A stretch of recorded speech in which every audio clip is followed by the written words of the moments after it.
Hello everyone. By proceeding our previous video of conditioning learning is here.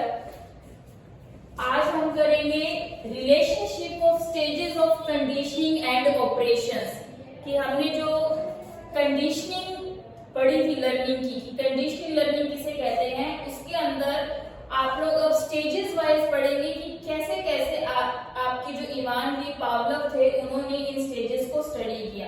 First of all जो classical conditioning है उसका एक another name भी है, उसे हम और किस नाम से जानते हैं, एसएस कंडीशनिंग। सबसे मोस्ट इंपोर्टेंट क्वेश्चन और सबसे कंफ्यूज करने वाला क्वेश्चन भी ऑफ कोर्स, क्योंकि जैसे जैसे हम थ्योरीज पढ़ते चले जाएंगे लर्निंग की, आपको कंफ्यूजन होने लगेगी कि ऐसा कंडीशनिंग कौन सी थी, एसएस कंडीशनिंग कौन सी थी। तो ये वीडियोस आपकी हेल्प करेगी वो जो इन वीडियोस के बीच में, थ्योरीज के बीच में जो डिफरेंस है उसको समझने में। एसएस कंडीशनिंग, एस का मीन्स होता है स्टिम्युलस, मीन्स उद्दीपक। स्टिम्युलस मीन्स उद्दीपक। अब स्टिम्युल होता क्या है? स्टिम्युल एक तरह का वो फैक्टर होता है, वो एस्पेक्ट होता है जिसको देखकर एक पर्सन रिस्पॉन्स करता है। तो यहाँ पर इस कंडीशनिंग को एसएस कंडीशनिंग कहा गया। तो इस थ्योरी में उद्दीपक क्या है, स्टिम्युलस क्या है? तो आपकी क्लासिकल कंडीशनिंग थ्योरी में उद्दीपक है बेल एंड सेकंड आपका स्टिम्युल है इसमें फूड। तो बेल भी एक स्टिम्युल है और फूड भी एक स्टिम्युलस है, और इन दोनों के बीच में रिलेशनशिप को स्टडी कर रहे हैं क्लासिकल कंडीशनिंग में। इसीलिए इस कंडीशनिंग का नाम है एसएस कंडीशनिंग। अब हम इस थ्योरी को और भी इंटरेस्टिंग तरीके से पढ़ेंगे इस चार्ट के थ्रू। अगर आपको ये चार्ट समझ में आ गया तो आपको पूरा कंसेप्ट और भी अच्छे से समझ में आएगा। मैंने प्रीवियस थ्योरी में आपको सिर्फ एक्सपेरिमेंट बताया था डॉग वाला, जो कि 2 फेसेस के अंदर इवान वी पावलोव ने डन किया था। अब उन 2 फेसेस को हम स्टेजेस के थ्रू और अच्छे से एक्सप्लेन करेंगे। तो हमें इस चार्ट में पढ़ना है सबसे पहले स्टेजेस कि आपकी जो ये स्टिम्युलस थे उससे पहले का क्या रिस्पॉन्स था, उसके दौरान और उसके बाद आपके स्टिम्युलस थे कैसे, मीन्स उनका नेचर कैसा था, और जब इन्हें प्रोवाइड किया गया तो उस डॉग का रिस्पॉन्स क्या था। तो सबसे पहले हम फर्स्ट स्टेज की बात करते हैं जिसको हम यहाँ पर नाम दे रहे हैं बिफोर। मीन्स जब पावलोव ने अपना ये एक्सपेरिमेंट प्रॉपरली स्टार्ट नहीं किया था, उससे पहले की सिचुएशन को हम बिफोर सिचुएशन कहते हैं, जिसके अंदर पावलोव ने एक भूखे डॉग के सामने सिर्फ फूड प्रेजेंट किया था, और उस फूड को प्रेजेंट करने के बाद पावलोव ने वहां पर यूं ही एक बेल की साउंड उसके सामने प्रोड्यूस की। मीन्स सबसे पहले उसने फूड दिया और फूड के बाद उसने बेल बजाई, और ये देखा गया कि उस फूड को देखकर डॉग ने क्या किया, सैलिवेशन। सैलिवेशन मीन्स उस डॉग ने क्या किया, लार का स्त्राव किया। तो यहाँ पर कोई स्पेसिफिक रिस्पॉन्स नहीं किया डॉग ने, कोई विशेष रिस्पॉन्स नहीं किया। क्यों नहीं किया?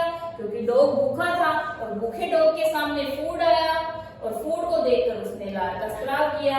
अब उस डॉग को उस बेल की साउंड से कोई फर्क नहीं पड़ा जो कि फूड के बाद बजाई गई।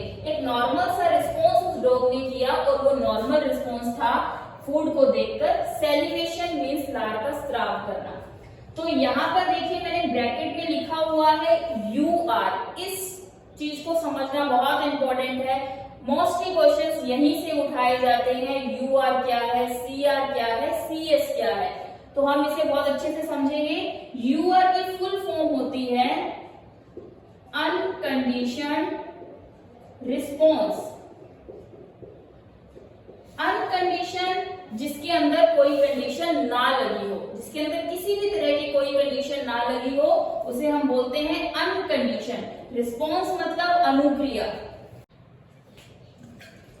सैलिवेशन मीन्स यहाँ पर फूड दिया गया एक डॉग को जो कि भूखा था।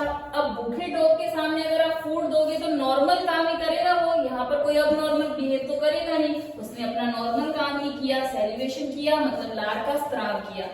तो जब कोई स्पेसिफिक रिस्पॉन्स नहीं होता तो उसे हम बोलते हैं UR। UR की फुल फॉर्म होती है अनकंडीशनड रिस्पॉन्स, जिसे हम हिंदी में बोलते हैं अनुबंधित प्रक्रिया। इसे समझेंगे ध्यान से कि अनकंडीशनड रिस्पॉन्स क्या है। अनकंडीशनड रिस्पॉन्स वो रिस्पॉन्स है जिसमें कोई कंडीशन अप्लाई ना हो। अब आप कोई काम सिखाने से पहले अगर कोई कंडीशन लगा देंगे कि ऐसा होगा तो ऐसा होगा, तो वो तो कंडीशन रिस्पॉन्स हो गया।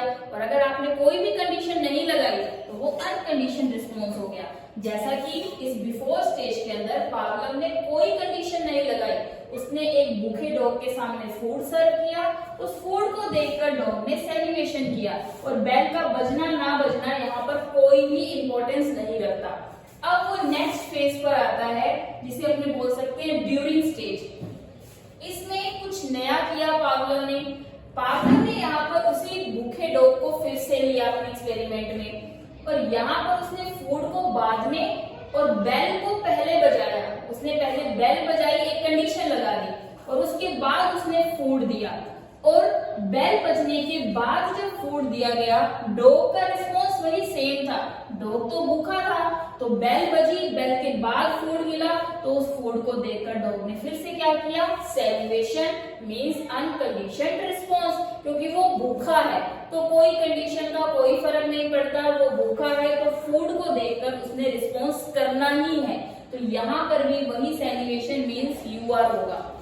अब इस ट्रायल को बार बार किया गया और उसे सिखाया गया कि भाई डॉग साहब पहले बेल बजेगी और फिर तुम्हें फूड मिलेगा। जब 10 से 20 बार ये ट्रायल किया गया तो एक सिचुएशन ऐसे आई कि डॉग ने यहाँ पर रिस्पॉन्स करना स्टार्ट कर देगा।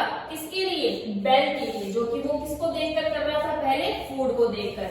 अब जैसे जब आप स्कूल जाते हैं तो आपको पता होता है कि 4th पीरियड के बाद हमारा लंच ब्रेक होना है, तो 4th पीरियड की बेल जैसे ही ऑफ होती है और वो बेल रिंग होते ही बच्चे सेलिब्रेशन करने लगते हैं, मींस उनका स्टमक में एक्टिंग होने लगती है, उन्हें भूख लगने लगती है। तो वो एक UR हो गया, सेलिब्रेशन हो गया, unconditioned response.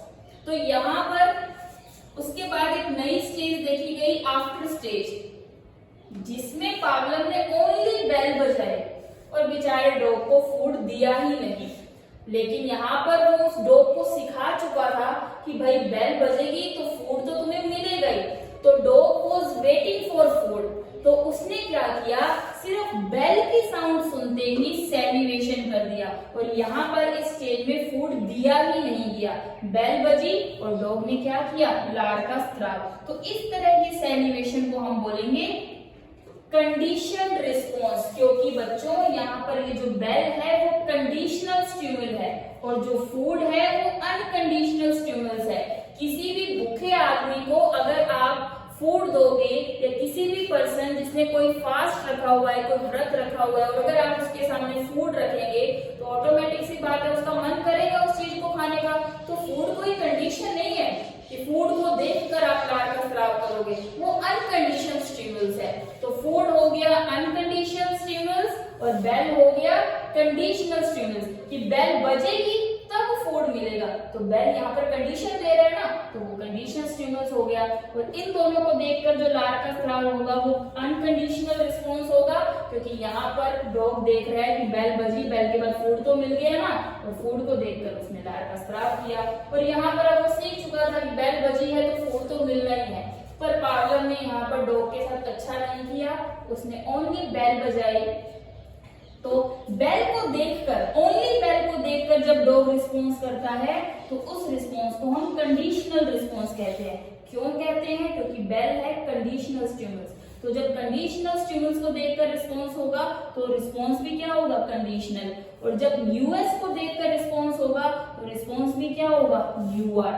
So this was the basic concept of this theory. इस चार्ट को समझना बहुत इंपॉर्टेंट है, मोस्टली क्वेश्चन यहीं से आते हैं। CS क्या है, US क्या है, CS क्या है, CR क्या है, UR क्या है, इनकी फुल फॉर्म्स क्या है।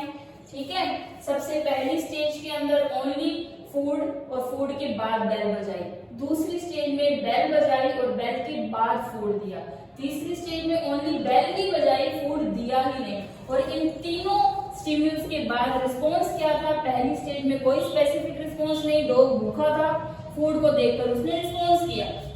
दूसरी स्टेज में बेल के बाद फूड दिया, डॉग भूखा था, उसने रिस्पॉन्स किया। तीसरी स्टेज में ओनली बेल बजाई पर फूड नहीं दिया, डॉग भूखा था, उसने रिस्पॉन्स किया। लेकिन बेल कंडीशनल स्टिमुलस है तो डॉग का रिस्पॉन्स यहाँ पर कहलाएगा कंडीशनल रिस्पॉन्स। Thank you.